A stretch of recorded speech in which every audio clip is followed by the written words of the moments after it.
Historically, many civilizations are named after the region where that civilization flourished, such as the ancient Egyptian, Mesopotamian, Mayan civilizations. In the modern world, we may speak about the Sinic or Chinese civilization, and this is common. Some civilizations were named after the religion of the majority of its populace. The most salient and conspicuous example is Islamic civilization. And this is because Islam represented everything in that civilization. One of the unique characteristics of Islamic civilization is its emphasis on the middle path, the middle way in everything. As an example, if we take the political ideologies of the 20th century, capitalism and communism, which were fiercely battling each other. Capitalism focused on the individual, on individual freedoms, on liberty and things of that nature.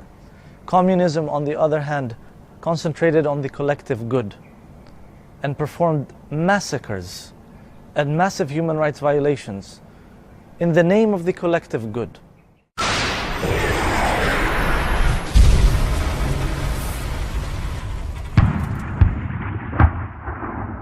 Religion, or Islam as a religion, is the systematic way of living, meaning that it's going to organize the whole aspect of life of human being it education, economic, social life, cultural output, all that are to be guided by the Islamic world view. Hence, politics specifically, it is not out of Islam as a religion. Now, if you look at the civilization in the Far East, the Islam have made a lot of changes. From people who are very self-centered, people who only talk about their own group of people. Now they are very open, they become more global, they accept that everybody is like a big family. Before, people are very racist. Today, people are more open-minded, that we should share with each other, we should care for each other. Yeah, civilization of Islam have made a lot of people feel secure, feel peace, because that is what Islam wants everybody to feel, that peace is for everybody, justice is for everybody. So civilization of Islam is not just talking about ritual, about prayer, about family, but you talk about the whole system of the society.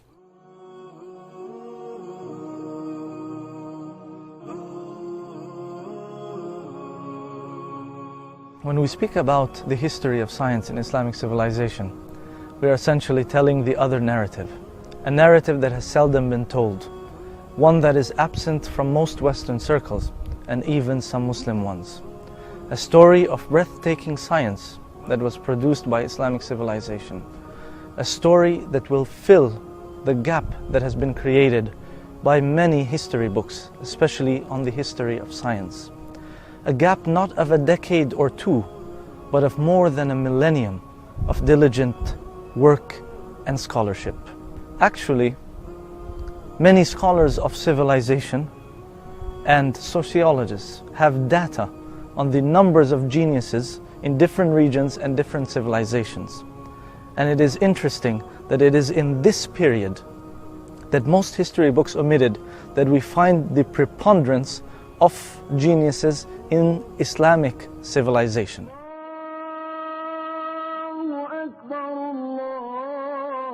Non-Muslims, particularly Western countries, are suffering from suicide. Why? Because they are focusing maybe on the material existence. How about the other side of human being?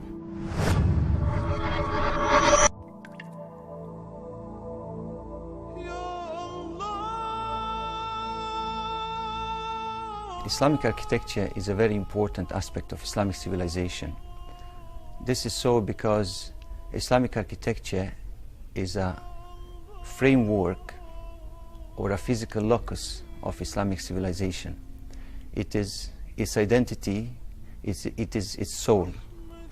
Islamic architecture is the type of architecture whose multiple functions and to a lesser extent forms are inspired primarily by Islam, its message, its teachings, worldview, and belief system. It is a framework of Muslims' life activities, and we know that life in Islam is a form of worship, so we cannot separate between life and worship as far as Muslims are concerned. It is maybe because of this that Sinan, one of the greatest architects in the history of Islamic civilization, said that architecture is the most difficult profession, and he who wants to practice it correctly must be, first of all, pious.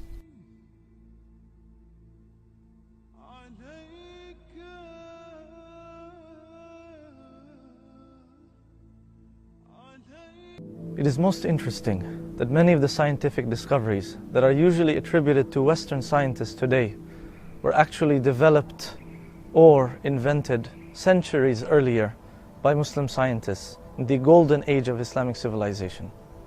One of the examples may be that of the experimental method, which is usually attributed to Roger Bacon, but many don't know that someone who is also named the father of chemistry, Jabir ibn Hayyan, said, quote, that the first essential in chemistry is that you should perform practical work and conduct experiments. For he who performs not practical work nor conducts experiments will never attain the least degree of mastery. He also said that scientists do not rejoice in the abundance of material, but rather in the excellence of their experimental methods. If we come to the field of mathematics, you'll find a slew of Muslim scholars and scientists developing mathematical concepts. When we talk about the zero, or we talk about negative numbers, or decimals, or trigonometry, a lot of that was done by Muslim scientists. But unfortunately, a lot of this is omitted from much of the scientific literature today. When you talk about earth science and geology, usually we talk about James Hutton, but many don't know also that Al-Biruni made some amazing statements about geology and earth science 7 centuries before Hutton. If we take Newton, for example, and his laws of motion, many Muslim scholars actually started to develop some of those same laws, such as Al-Biruni. And as you can see, a lot of these scholars were polymaths, so they had contributions in all of these different fields, in astronomy, in mathematics, in geology, maybe in the optics, in medicine. When you talk about medicine, many of the books that were written by Muslim scholars were used in universities centuries after the deaths of those Muslim scholars.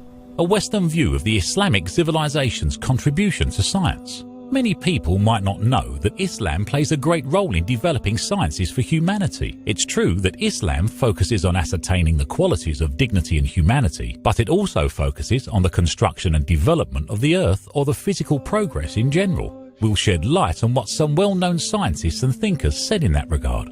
In his book History of Physics, Florian Cajori said, "The Arab and Muslim scientists were the first to launch and defend strongly the experimental method. This method is one of their prides. They were the first to recognize its usefulness and its importance to natural sciences." Florian Cajori also said about Muslim scientists, "One is astonished when he thinks of the work of Arabs and Muslims in algebra. Al-Khwarizmi's book on algebra was a reference for Muslim and European scientists alike. They relied on it in their research and adopted a lot of theories from it. Therefore, it can be said that Al-Khwarizmi founded algebra on the right basis." Will Durant wrote in The Story of Civilization 4, The Age of Faith, "Chemistry, as a science, was almost created by the Muslim. For in this field, where the Greeks, so far as we know, were confined to industrial experience and vague hypotheses, the Saracens introduced precise observation, controlled experiment and careful records." Quoting the British Encyclopedia about Arabs' contribution to the science of pharmacology, many names of drugs, many compounds known now and the general structure of modern pharmacology,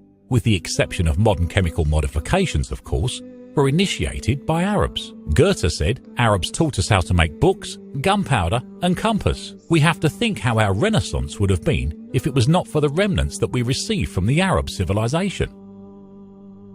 The Islamic civilization is not just talking about the physical development, also the spiritual development and also the mental development. Always remember, Islamic civilization is nothing to do with just physical development, but it's a balanced development.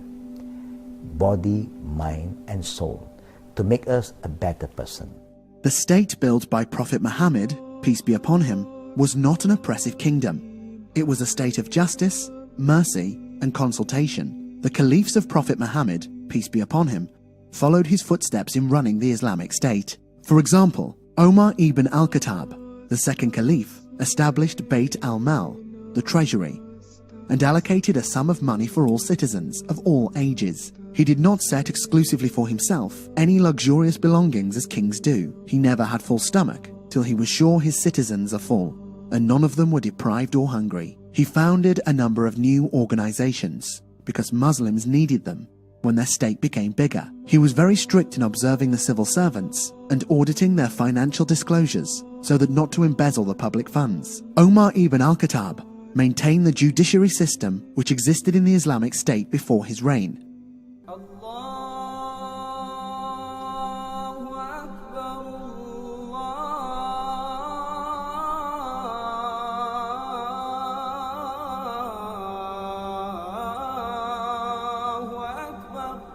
As Islamic civilization stressed the middle path, the focus, in addition to the divine, was on the human being.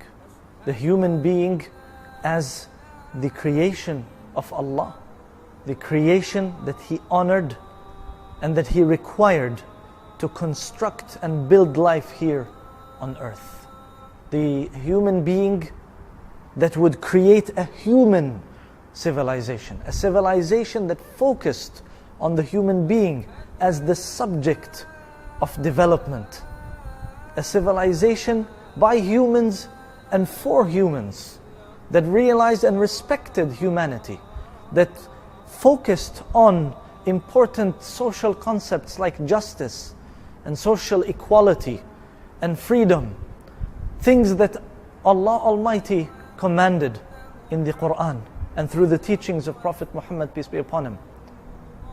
On the other hand, He forbade vices like injustice, like violation of people's rights.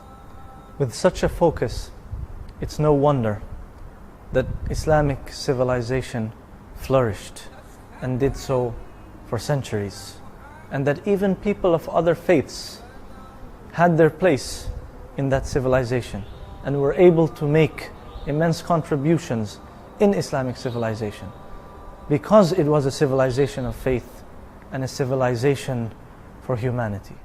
أفلا ينظرون إلى الإبل كيف خلقت وإلى السماء